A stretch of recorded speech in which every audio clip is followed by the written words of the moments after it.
What's today's topic? Networking like a gentleman. Communication, posture, how to treat other people. Let's just say a situation. You meet up with somebody, let's just say a billionaire. And what would be your best way of approaching it? How to become friends with that person and make them trust you? The best way that you can impress a person, particularly from the beginning, is by showing them how much you respect yourself. And so that starts at the very baseline of everything that we generally talk about, which is getting yourself in shape, respecting your body, and respecting your appearance. Image is very important in networking because you're training someone else on how to treat you and evaluate you based off the way you treat and love yourself. So if you take care of your body, it shows that you take yourself seriously. Then from there, how you dress yourself personifies outwardly the way that you respect yourself. So having nice clothes to wear, being groomed correctly, being clean in your appearance. When it comes to networking, that's gonna be the first thing that people see. Every person has insecurities, even a billionaire. So when I walk into a room and I'm standing tall and my chest is out and I'm slim and I'm in good shape and I'm dressed well, it tells other people that I respect myself enough to care for myself and that I think I'm valuable enough to walk in a room this way. You cannot redo a first impression. So that's the first thing. It comes from you. Secondly, your ability to look a man in the eye and shake his hand with a firm handshake and keep eye contact. I talk to guys all the time, especially like if I get stopped for a photo or something like that. Sometimes I notice that they can't look me in the eyes for very long. You keep eye contact. Now it's not the weird kind of like never blinking, but you're there with them and you're able to keep eye contact because most of the time, if somebody can't keep eye contact with you, there's something aloof in the situation. So keeping eye contact is very important. One thing I also like to do when it comes to somebody of really high net worth is to just treat them like a person. If you can forget about the amount of money they make, who they supposedly are, and just treat them like a normal human being, then you, unlike most people that do put them on a high pedestal, are training them to believe that you are some way peers on some level. Even if they know that you're not at the same status or financial position as they are. If you can look them in the eye, you're letting them know that you're well on your way and that you deserve to be in that group of people. So when I meet very, very high level people or people that have done more in their life than I have, for example, I make a very purposeful, intentional point to treat them like a normal person, like we're friends, not like I'm putting them on some pedestal. You do it respectfully, but you do it in a way that lets them know that you can be present with them and that the event of meeting them is not too large for you. I meet famous people all the time. They are people. They put their pants on like me, and whether they're ahead of me or behind me, or we're at the same place, it doesn't matter because you have to treat them like a peer, and that trains them to understand that you deserve to be in that room speaking to them. When it comes to them outwardly, I like to almost interview them. I want to know everything about them. And I listen very, very intently to the words they're saying. I like to ask them about their story. I like to compliment them on things that they worked hard at. And I like to continue to dig and dig and dig into the things that make them who they are. So I'll give you an example. Let's say I'm on a yacht with a guy and I'm like, I love your yacht, it's beautiful. How did you make the money? Or what business? How did you get into it? How did you find yourself here? I'll sit there with that man for an hour and not say a thing back to him about the wonderful things that I've done in my life. I'll make it completely about him. I'll stop him. I'm just like, wait. So you got there, but before you got there, what was this, and this to get you in this position? I missed that. Like, I don't understand how you went from point A to point B.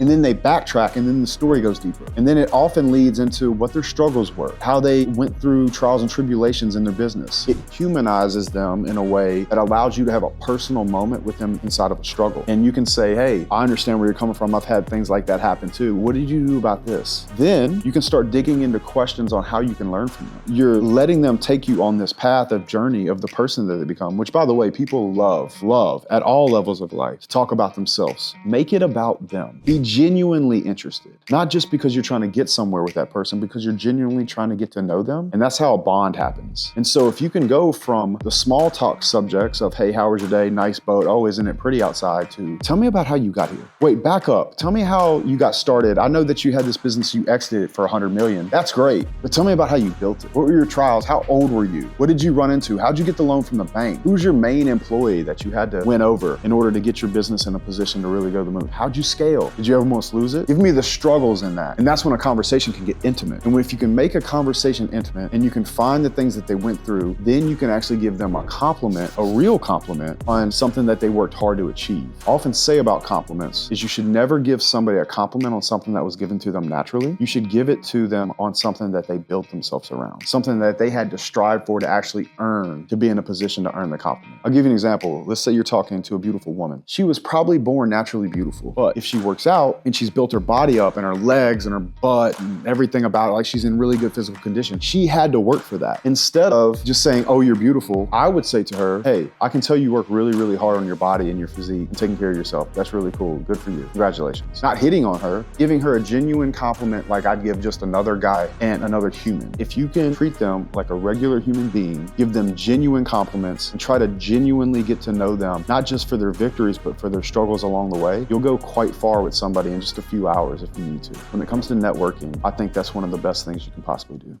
I know you talk a lot about being unapologetic for who you are, and I want to know more on how that plays into actually networking and two people understanding each other. Yeah, so what you have to understand about life is that if you're not living your life truly how you feel, you will come off at some point disingenuous. I don't want anybody in my life that does not accept me for exactly who I am, because if I have to be somebody I'm not in order to make somebody like me, then I'm just holding my breath. A lot of the reason that we get stopped on the street so much, or that we're able to connect with people so much, is because oftentimes I'll take daggers in my back to say things that other people are not willing to say. And I would much rather have 2 million people on this planet love me and 6 billion people hate me than to be something I'm not and have to hold my breath in my life. It is my life. And most people can admire and respect somebody even when they disagree with them for living their actual truth, because they know how rare it is. So for me, I don't count the number of people that hate me. I count the number of people that love me for who I actually am. And I'm not ashamed of that. Next question. This may be more of a specific one. All right, shoot. Tailored to networking. Do it. And you talked about looking people in the eye. Yeah. Is there a certain way that you should carry yourself when at a table with somebody? Let's just say posture-wise, or where you put your hands, how you hold your hands. Posture is very important. I do make a point to try to show my hands at all times. If I'm sitting at a table, you won't often see my hands under the table. My hands will be on the table. It's kind of a sign of trust. In many ways, it's probably quite primal. One thing I do pay attention to at a table, particularly when it's not my table, like today when I took you guys to lunch, I sat at the head of the table. But you knew who was paying the bill. If I go sit at another man's table, particularly if his wife or his girlfriend or his girlfriends are gonna be there, I don't do the big league shit of going off and paying the bill behind his back. I let him be the center of attention, as he should be. It's his table. He invited me to his dinner. I'm sitting at his table eating his meal. I will offer to help to pay. He's not gonna let me, and I'm not gonna fight him, particularly when his woman is around. That is a game we don't play. I'll give you a great example. I was with How to Beast in Spain, and I spent the day with him, and we met up with Sterling, and Thomas was with us. And normally, if it would have just been me, Sterling, David, I would have slipped off like I was going to the bathroom. I would have paid the bill. And then they would have tried to do the same thing to me, because that's the game we all play. I'd have been like, got you. You know, you're too slow. But in that situation, when I've been with the man, I'm with his wife and our other friend, I'm not gonna try to do something to make it look like I big league the table when his wife is around. I thought to myself, I could go pay this bill right now, but David has been the center point of this day, doing content with him, going on his blog. There's no way I'm gonna go big league and pay this bill. I'm gonna ask to split it and be a gentleman. I know he's gonna tell me no, and I would have happily split the bill with him, but I knew he wasn't gonna do it, and I let him pay the bill. So I think that's one thing that you should always take into consideration is, whose table is this? Who is the focal point of attention? Whose event is this? I'm there as a guest, and I'm gonna act as a guest. And I'm gonna do that in the most, not only gentleman, but graceful way possible. You want to be there to extend any help that is needed, but you don't wanna outshine the master at any table, any event, or any social gathering when somebody else has put that event together. So I do believe that's the first law in the 48 Laws of Power, is don't outshine the master. Even if you are the brightest light in the room, you have to understand whose room you're in. You have to show that respect, because when you can show that respect, that person now can trust you to have you at his event again. And he can also trust you to connect you with the next person that you need to meet in your journey of networking and doing business with people all over the world. So I think it's very important to show respect, not only just to the event, not only just to show up and be kind to everyone, but understand whose event it is and your place in that ecosystem. Because if you can do that, you can be trusted to go into other ecosystems and not think that you're the star of the show. You don't want to be arrogant. You want to be grateful, and you want to be graceful.